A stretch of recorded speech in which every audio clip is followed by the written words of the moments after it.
এই যে রাজশাহীর পদ্মার পার বলে থাকে, পদ্মার পদ্মার পদ্মার আমরা এখানে বসি না ভাই, ওই দেখি পদ্মার পার মানে পদ্মা নদীর একটা তীর। এটা একটু জমজমাট আড্ডা হয়। এই যে লিয়াকত ভাই নিয়ে আসলো আমাদেরকে এটা।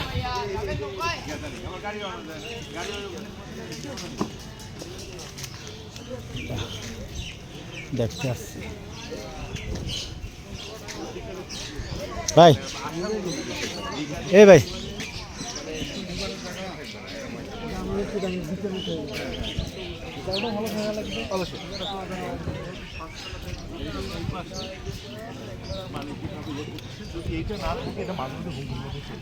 ভেড়া, চলো দুইটা এই দেখো দেখো, কিউট কিউট কিউট কিউট। তোমাদেরকে একটু ভিডিও করে নি।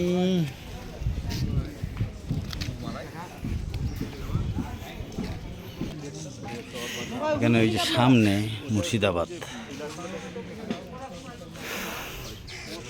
বিশাল পদ্মা।